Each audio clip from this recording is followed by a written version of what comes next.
Bonjour à tous, c'est Pixis, j'espère que vous allez bien et aujourd'hui on se retrouve pour une nouvelle vidéo avec un invité, Zakou, comment ça va? Hello Pix, merci à toi de m'inviter pour cette vidéo, ça faisait très longtemps et ça me fait très plaisir, surtout sur ce thème-là dont tu vas parler tout de suite. Ouais, aujourd'hui on se retrouve, on est dans l'actualité pour parler des meilleurs épisodes pilotes de Koh-Lanta qu'on a sélectionné moi et Zakou. Alors bien sûr, c'est une liste subjective et il y a même des épisodes où Zakou était un peu moins fan de l'épisode que j'ai sélectionné par exemple et inversement.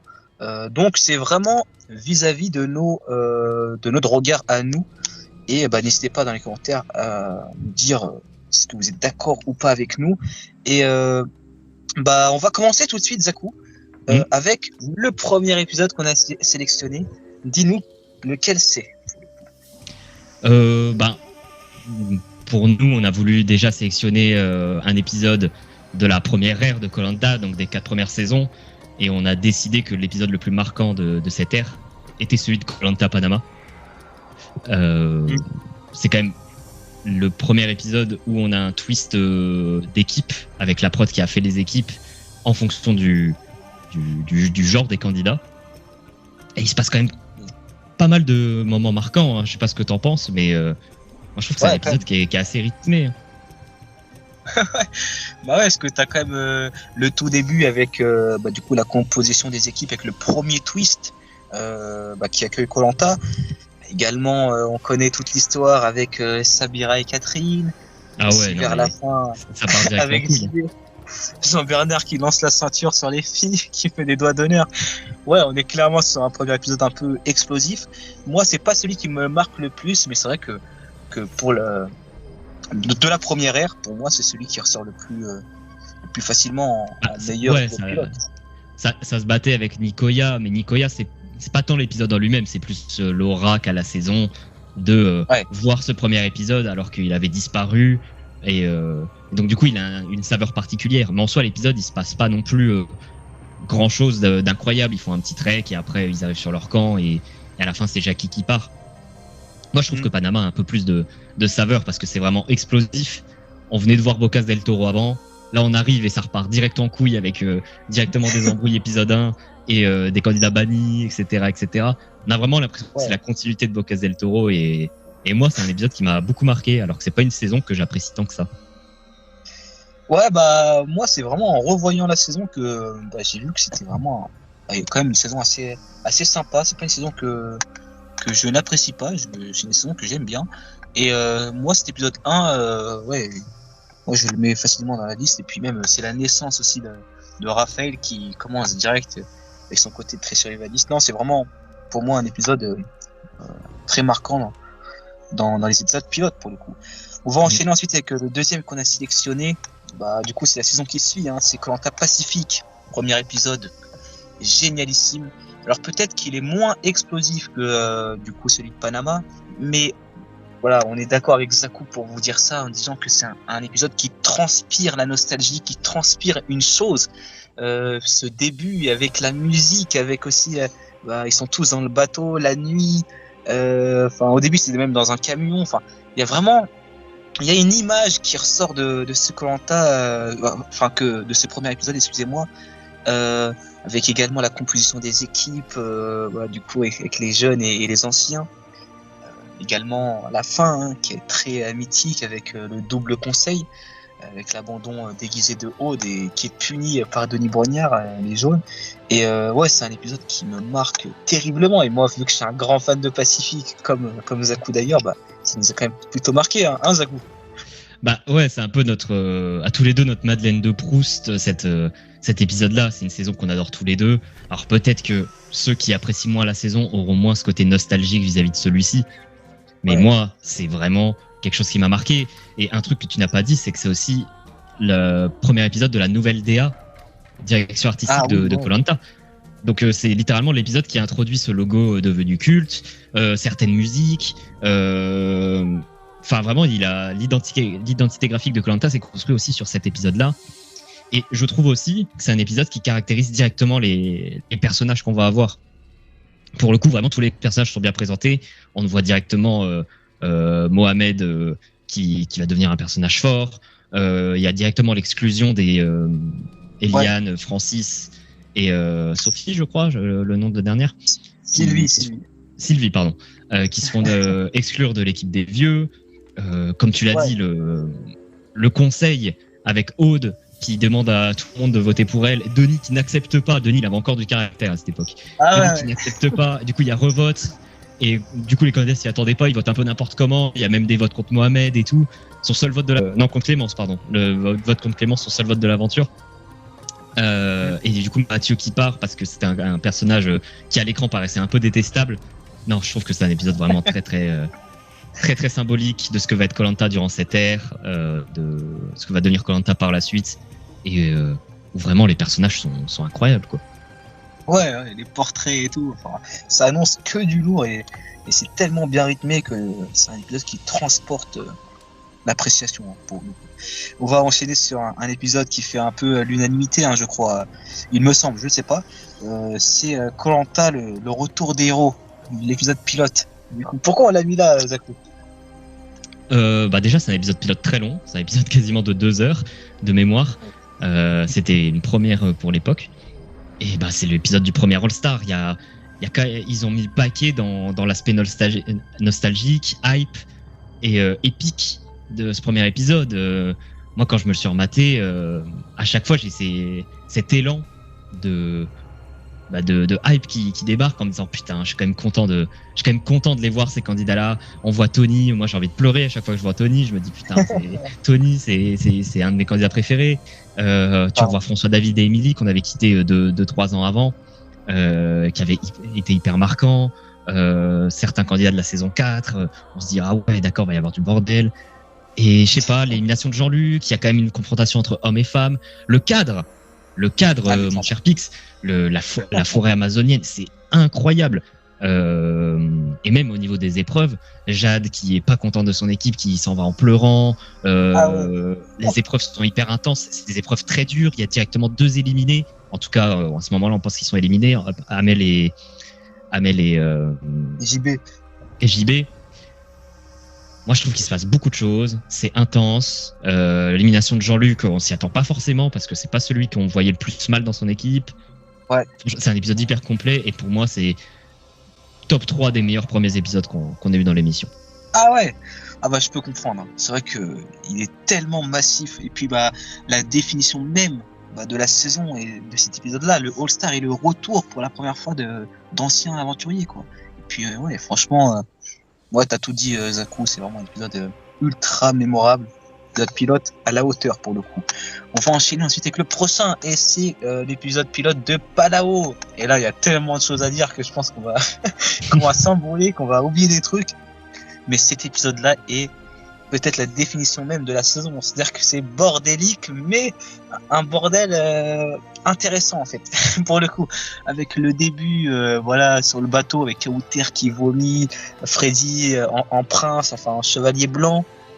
Du coup, la minute d'après, Freddy devient le constructeur, du coup tyrannique. Et on voit certaines personnes, notamment Marine, qui se retournent contre lui. Enfin, Patrick qui fait des critiques. Enfin, il y a tellement de trucs au début, quoi. Et puis ce démarrage, et puis le fait qu'au début, il y a 2 candidats qui sont éliminés directement. Bon, je suis pas trop fan, mais bon, il faut dire que ça ramène de la tension. L'épreuve initiale qui est dantesque. Du coup, les 2 qui sont éliminés, dont une qui veut pas apparaître à l'écran. Ensuite, t'as Myriam qui se blesse. T'as Anthony qui est exilé, qui met des coups de machette à des moustiques, qui se met un coup dans le pouce. Non. Enfin, et là, c'est que le début. Enfin, franchement, après, t'as tout le bordel qui va avec, la composition des équipes, les jaunes qui gagnent, les stratégies chez les rouges, le tirage au sort au conseil, le premier tirage au sort lors d'un conseil de Koh-Lanta. Bref, j'ai pas monopolisé la parole. Zakou, si t'as des choses à dire, mais c'est tellement... Non, mais il y a trop de trucs, et comme tu l'as dit, c'est vraiment symbolique d'une saison où les choix de la prod sont un peu douteux, sont critiquables, avec le départ de 2 candidats, on se dit c'est un peu abusé, etc. Mais où le rythme est tellement intense et le scénario est tellement ouf qu'on finit par accepter et se dire ok, la prod a pris des choix un peu désastreux, mais c'est trop bien ce qui se passe. Ouais, voilà. Et même si, du coup, fallait cutter Joël du montage, et du coup, la première épreuve, elle est montée hyper bizarrement, mais t'as quand même ce stress de te dire, il y a 2 personnes qui se cassent, quoi. Il y a 2 personnes qui se cassent, et t'as pas envie de voir certains, déjà, parce que tu t'es déjà attaché à certains profils. Et moi, ce qui m'a aussi beaucoup marqué, c'est la première fois que les candidats y passaient une nuit ensemble. C'est la première fois que tous les candidats passent une nuit ensemble, et où donc la composition des équipes ne se fait pas simplement à la tête du personnage, mais a des caractéristiques qu'ils ont déjà observées sur le camp. Il y a déjà le truc de je ne vais pas choisir Freddy parce que Freddy il agace. Moi je veux Kader dans mon équipe parce que Kader il a aidé tout le monde sur le camp, il a pas dormi de la nuit, etc. C'est hyper marquant et ça se finit en apothéose avec ce tirage au sort entre Julien et Raphaël qui sont 2 candidats qui sont bons en fait. 2 candidats bons qui se retrouvent en danger au premier épisode. Raphaël, elle va devenir une candidate très marquante d'histoire du jeu. Et puis Julien, du coup, c'est une des plus grosses déceptions. On se dit, mais Julien, il avait quand même du potentiel. C'était le meilleur allié de Patrick à ce moment-là. Donc voilà, c'est un épisode en apothéose. Il y a des choix un peu douteux, c'est sûr. Mais c'est rythmé. Les jaunes, ils gagnent quasiment leur seule épreuve de la saison en plus. Donc on s'attend à ce que les jaunes détruisent les rouges alors que c'est tout l'inverse qui va se passer. Il se passe trop de trucs. Moi, j'aime trop cet épisode. Ouais, il est trop bien. Franchement, il est tellement rocambolesque que c'est vraiment. Tu passes par toutes les émotions dans cet épisode. Pour le coup. Là, j'en ai sélectionné un. Bon, c'est plus personnel, mais bon, Zakou comprend un peu mes arguments. C'est celui de Koh-Lanta Vietnam. Et oui, alors, pourquoi je l'ai mis? Car, honnêtement, déjà, il y a ce côté nostalgique et tout, et l'appréciation honnête que j'ai pour cet épisode-là. Mais également le fait que, je trouve que quand même, il se passe pas mal de choses avec le début en milieu urbain, dans le port, là, voilà. Et le côté au début où il faut désigner 2 sacrifices. De sacrifier avec Boris qui se sacrifie au début, c'est peut-être le premier souvenir que j'ai de Koh-Lanta. Ensuite Véronique, et après t'as tout le reste qui part en bateau. Pareil, ils passent un peu la nuit tous ensemble en faisant un trek pour ensuite découvrir leur équipe et le twist qui est donc du coup la bataille des genres avec les femmes versus les hommes. Twist qui moi me dérangeait pas. Alors aujourd'hui, bon, je suis moins fan, mais en tout cas, moi, ça m'a beaucoup marqué, j'avais beaucoup aimé qu'ils fassent ça. Et puis, il se passe quand même pas mal de choses, avec des grosses personnalités qui en ressortent. Le fait que Boris, un homme, soit chez les femmes, le fait qu'il s'est sacrifié, et inversement avec Véronique, c'était très intéressant. Les épreuves sont très intéressantes également. Enfin, voilà, moi, je trouve que c'est un épisode qui tient toutes ses promesses et la fin est quand même super mémorable avec le A de Denis Brognard et le conseil avec Frédéric et son élimination avec le clash avec Virginie et puis même ce qui se passait avant. Donc, avant d'arriver à ce climax au conseil avec ses engueulades, il y a quand même eu avant des petites embrouilles avec Virginie et Frédéric qui nous avaient quand même pas mal divertis. Donc, moi, Vietnam, je le mets honnêtement dans cette liste. Je sais pas si tu es d'accord avec moi, le Zakou.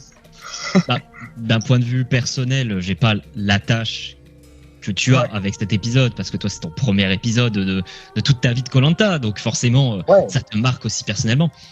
Donc moi, j'ai pas cette attache, mais faut quand même reconnaître que selon les arguments que j'avance, qui sont donc la révélation des personnages, une première élimination qui est très marquante et donner envie de voir la suite, cet épisode coche quasiment toutes les cases.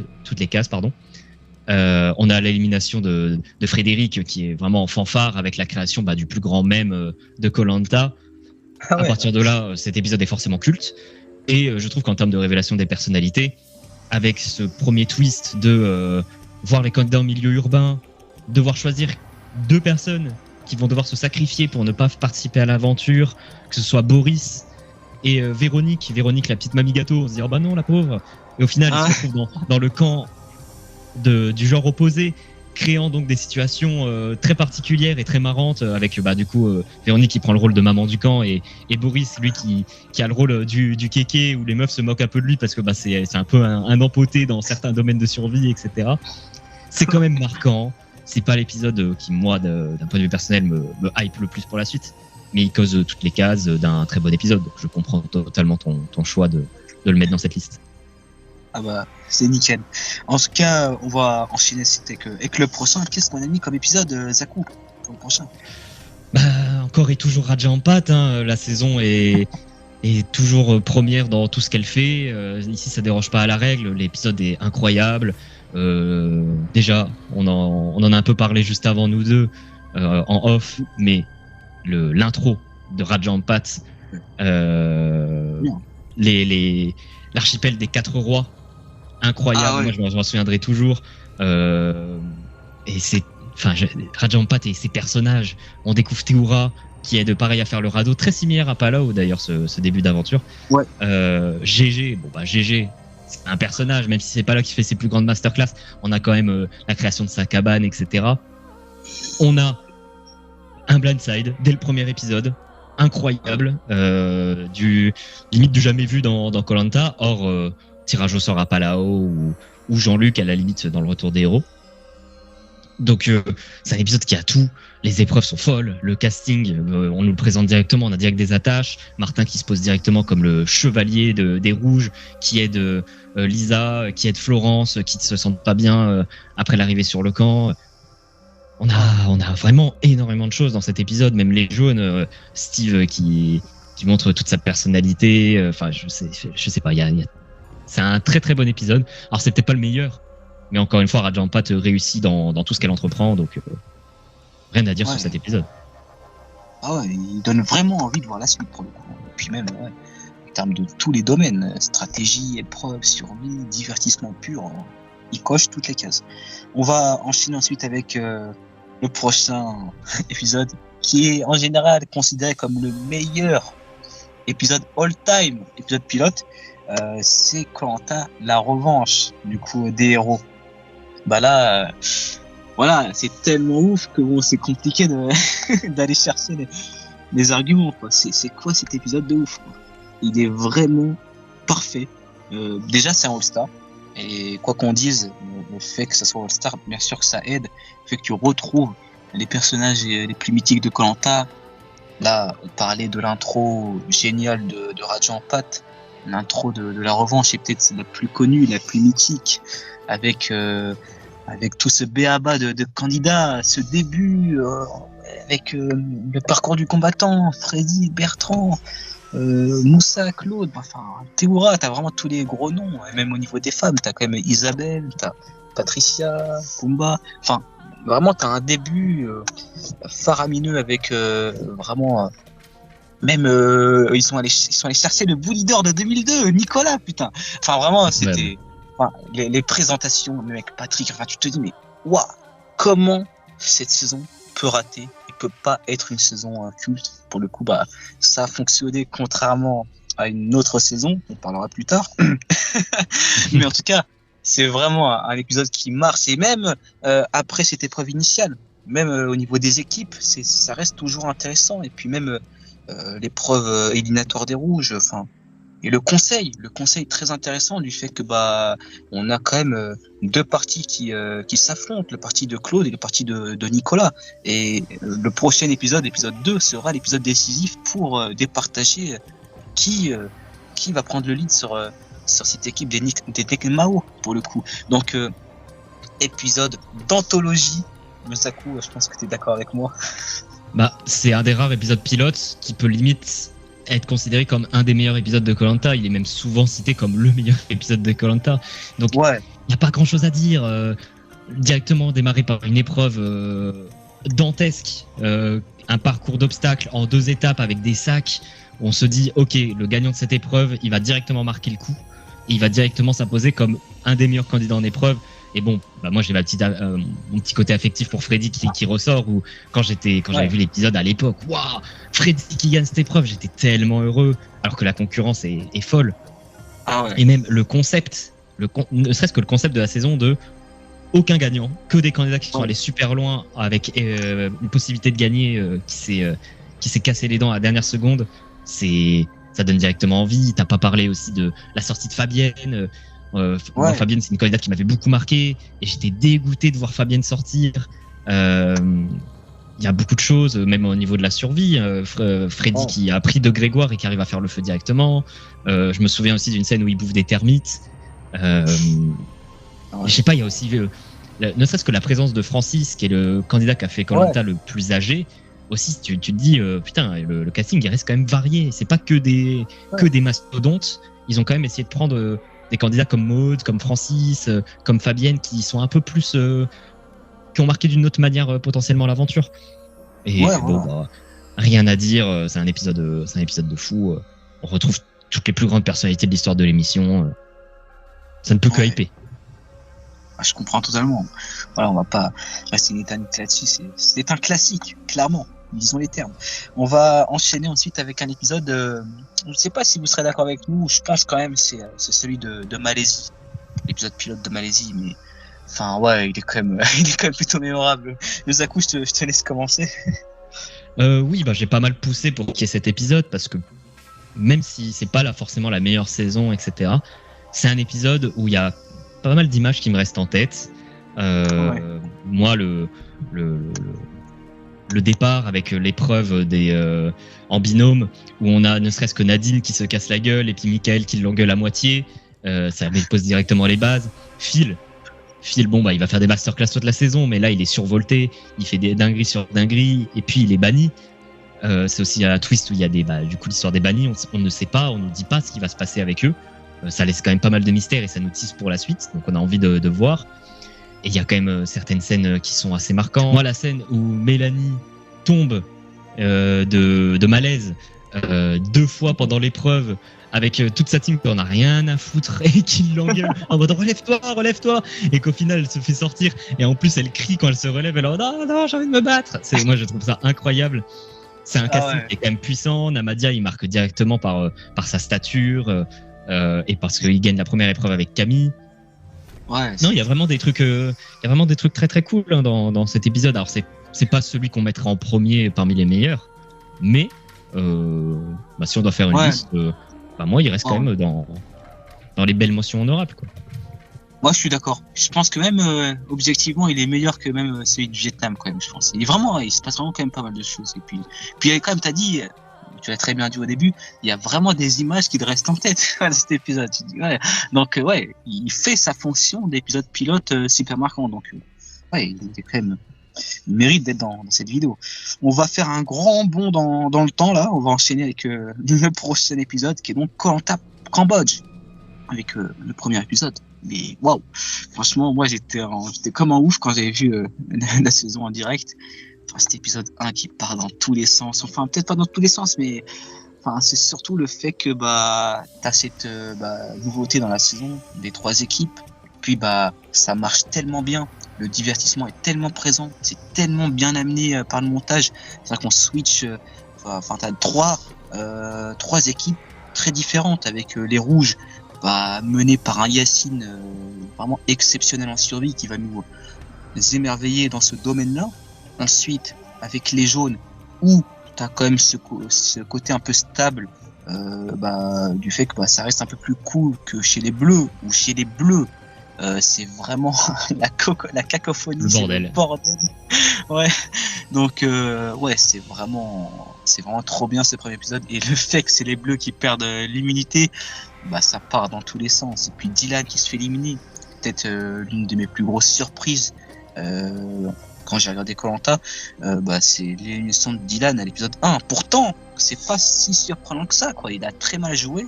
Il s'est mis toute son équipe à dos. Il s'est fait blindside à l'épisode 1. Donc, blindside, je sais même pas si c'est un blindside. En tout cas, c'est une sortie qui surprend. Voilà. C'est marquant, ouais. Donc, moi, ça m'a beaucoup marqué et ça a marqué beaucoup de personnes. Donc, c'est vraiment. Et puis même, je crois qu'il y a l'épreuve de confort, je crois, où les bleus avaient dénoncé une triche aux jaunes en disant il y a tel mec qui est passé sous une poutre et tout, ils ont pas gagné et tout. Donc il y a vraiment ce côté les bleus c'est vraiment les losers, les mauvais joueurs. Là ça va être super marrant. En plus je crois que c'était Yves qui le disait, donc non bref, t'as vraiment pour moi tout qui marche dans cet épisode. Je sais pas si tu me suis, Lusaku. Moi, c'est un épisode que j'ai découvert sur le tard parce que j'avais pas vu la saison en direct et je voyais tout le monde en parler. Je me disais, le début de saison de Cambodge, ça doit être surcoté à la mort. Et j'ai dû m'incliner. Cambodge n'est pas une saison que j'apprécie tant que ça, mais je suis obligé de m'incliner devant ce premier épisode. 3 équipes, la surprise de Kelly, le fait que c'est gardé secret quand même au début. Hein. Denis, il aurait pu spoil en disant la première saison à 3 équipes. Non, il ne spoil pas. C'est vraiment qu'en révélation des équipes qu'on le découvre avec la tête de Kelly qui est marquante. Hein. Elle ouvre grand la bouche, elle s'en notait pas du tout. Il y a trop de trucs. L'équipe des Bleus qui est vraiment une catastrophe. Yacine qui impose directement son rythme et crée la plus grande cabane, peut-être la meilleure cabane de l'histoire de Koh-Lanta directement dès l'épisode 1, parce qu'il sait que c'est au début qu'il faut tout donner.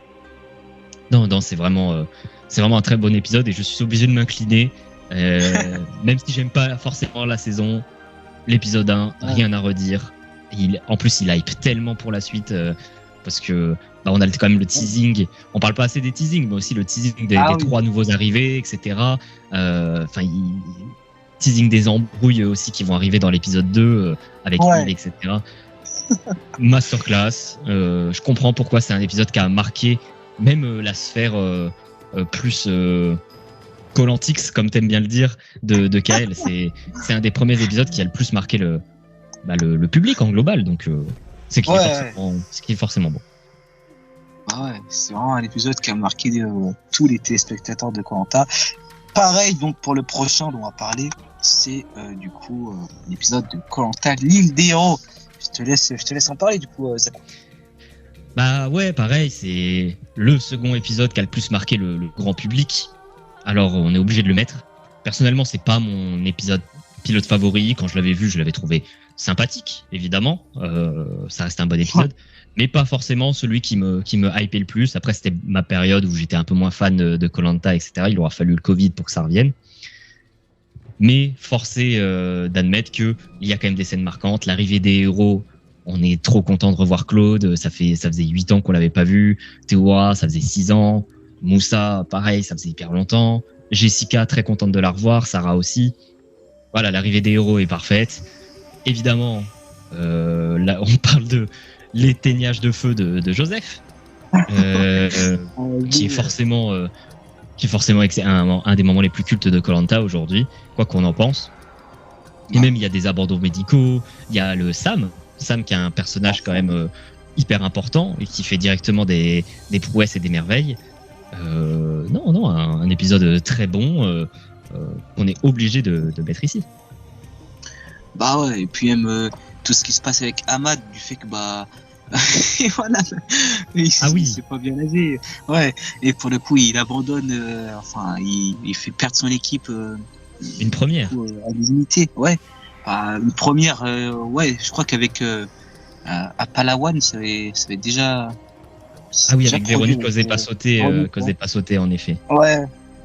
Mais bon, Denis, il a dit c'est une grande première. Bon, allez, on peut lui pardonner. Et pour le coup, c'est vrai que c'était super choquant et super marquant du fait que Joseph, lui qui avec son feu là, il abusait tellement pour le faire et finalement il le fait. Et quand il le fait, il l'éteint. Bonne chance pour Koh-Lanta. Et puis à 1 heure de se barrer du conseil. Donc c'est vraiment super marquant et je pense qu'on a oublié quand même d'autres trucs aussi qui étaient trop bien, du genre même les épreuves, les 2 épreuves étaient très cool. Épisode pilote qui fait vraiment le taf et moi même à l'époque quand j'ai regardé l'épisode en direct, j'avais vraiment surkiffé l'épisode d'anthologie et le fait aussi qu'il soit que 14 en anonyme, ça faisait vraiment en petit comité et pour le coup ça nous a permis de voir à peu près tout le monde très bien pour un épisode 1. Donc moi j'avais beaucoup été marqué par ce premier épisode comme beaucoup de personnes. Donc on va enchaîner ensuite avec le prochain. Donc, j'ai un peu forcé pour le sélectionner pour le Kuzaku. N'hésite pas à en parler, c'est Koh-Lanta la légende. Koh-Lanta la légende, c'est forcément un épisode qui est très attendu. C'est l'épisode peut-être qui avait le plus d'attentes de l'histoire de Koh-Lanta. Donc il y a quand même un petit côté déception de voir certains trucs. Moi, l'abandon de Freddy, ça m'a brisé le cœur, surtout que j'étais déjà spoil que ça allait arriver, donc je voulais voir pour le croire, parce que je savais que il y avait les spoils, mais je me disais peut-être que les spoils sont faux, et non, ça arrive vraiment, et donc ça annonce tous les autres trucs qu'il va y avoir derrière que je m'étais aussi fait spoil. Donc j'avais forcément un goût amer durant cet épisode en me disant ah bah si ça c'est vrai, les histoires de triche et tout, ça doit certainement être vrai aussi. Mais l'épisode a quand même une certaine prestance. Le générique où on a les parallèles, ça fait très très plaisir entre les différents candidats. Forcément le casting, même s'il n'est pas parfait, il y a quand même des noms qui font résonner le cœur des fans. Il se passe quand même des grosses dingueries. Le parcours du combattant, il est assez impressionnant. Enfin, il y a littéralement un blessé pendant l'épreuve. Même l'épreuve des femmes avec les grappins.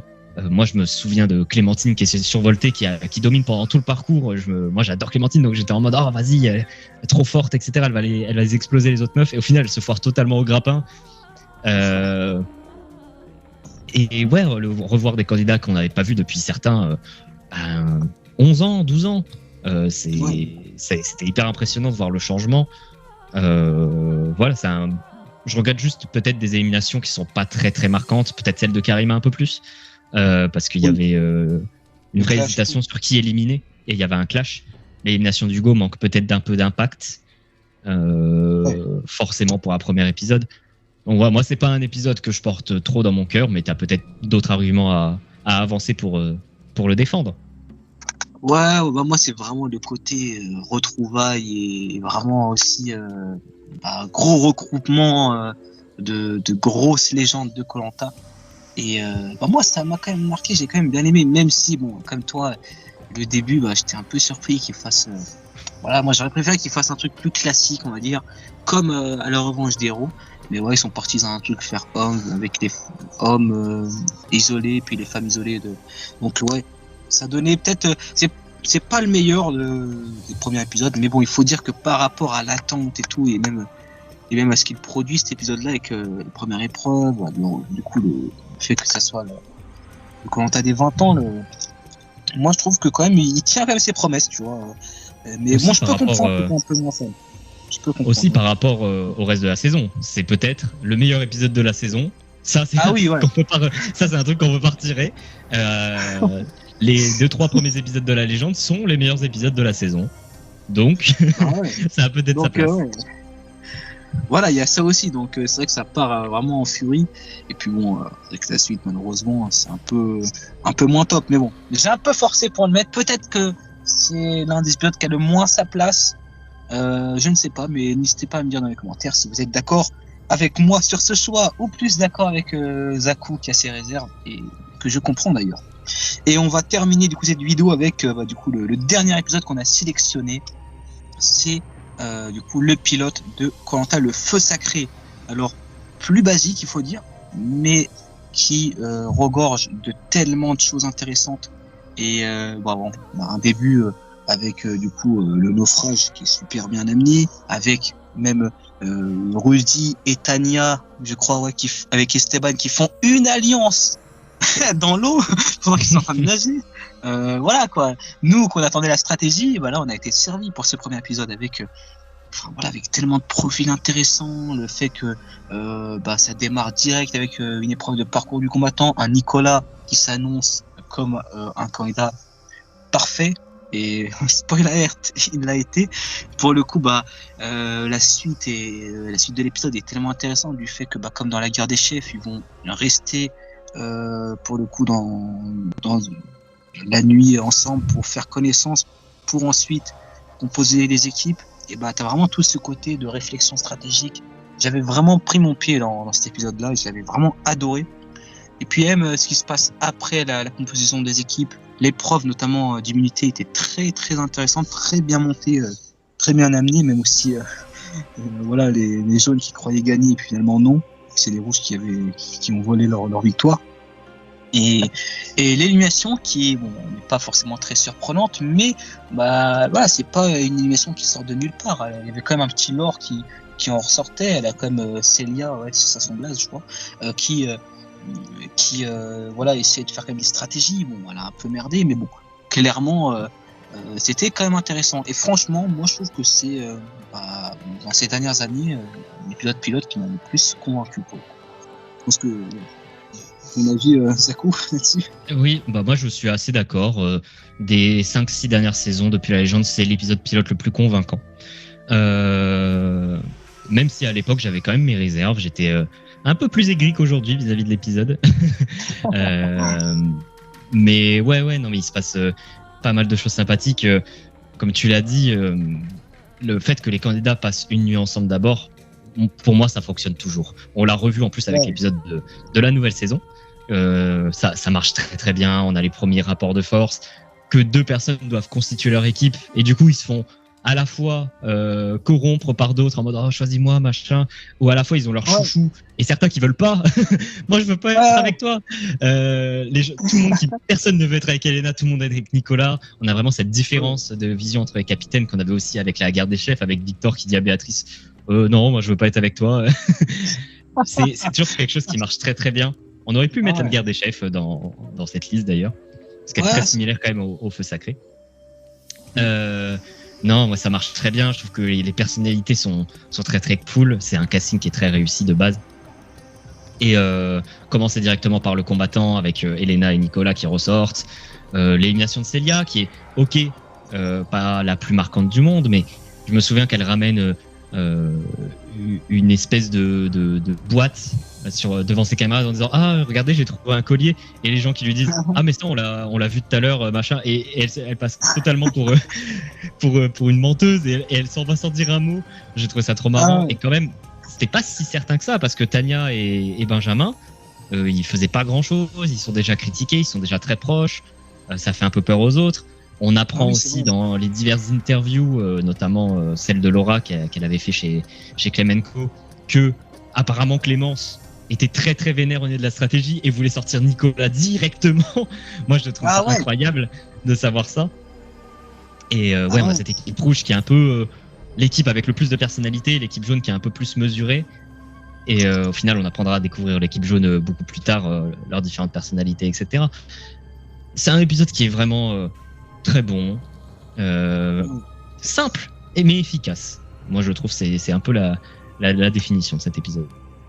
Exactement, et c'est ce qu'on cherche pour un épisode de Koh-Lanta, car bon, en général, même si dans cette liste on a eu quand même pas mal d'épisodes avec quand même pas mal de choses, mais c'est pas forcément, par exemple l'île des héros, c'est un épisode qui commence très très fort, mais voilà, après ça redescend un peu plus, tu vois, c'est pas non plus constant durant toute la saison, alors que là pour un épisode comme le feu sacré, un épisode 1 un peu plus mesuré, mais ça reste constant, et ça apporte ses fruits pour la suite de la saison qui est tout aussi exceptionnelle.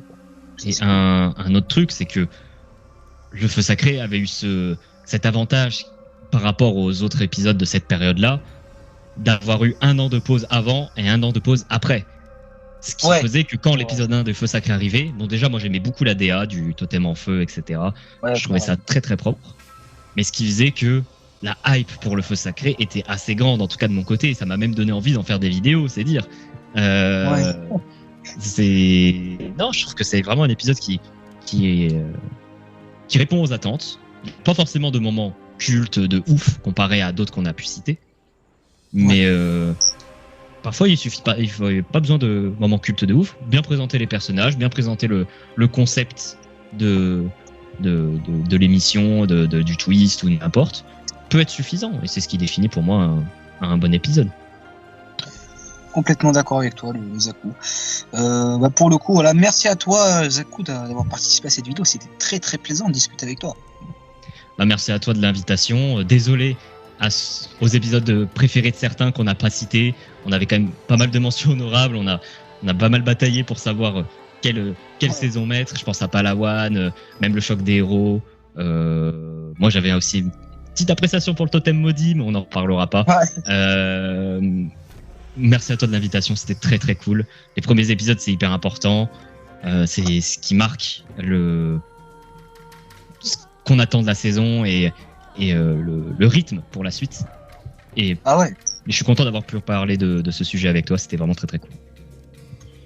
Merci à toi, c'était très plaisant. Et d'ailleurs, petite parenthèse, on tourne cette vidéo l'épisode 1 de la nouvelle saison, Les Rues du Destin, vient d'être a été diffusé. Pour le coup, moi je trouve que c'est quand même un bon épisode et il en réserve quand même, je trouve, du bon pour la suite. Moi je trouve que c'est un épisode qui aurait pu être mentionné dans les mentions honorables. Par exemple, c'est vraiment l'épisode 1 qui fonctionne très bien. Donc j'ai hâte de voir la suite. Je sais pas toi, du coup, Zakou, ce que t'en as pensé. Ouais, j'ai bien aimé l'épisode. Ça annonce un casting qui est vraiment répond aux attentes. Moi, le casting me plaît. En tout cas, j'ai plus d'attentes pour ce casting-là que pour certains autres, comme La Tribu Maudite ou La Revanche des 4 Terres qu'on avait eu. J'ai plus de réserves forcément sur le twist, mais là, le twist a répondu aux attentes et a donné une situation qui était vraiment très sympathique à voir. Donc, ouais, non, un bon épisode. Pas suffisant pour être dans la liste selon moi, mais qui aurait pu être dans les mentions honorables, tout à fait. Voilà, en tout cas, ça commence bien et j'espère que ça sera du coup de même pour la suite de cette saison. Voilà, encore une fois, merci Zakou d'avoir participé à cette vidéo et du coup, moi je vous dis à la prochaine pour de prochaines vidéos. Allez, salut! Salut!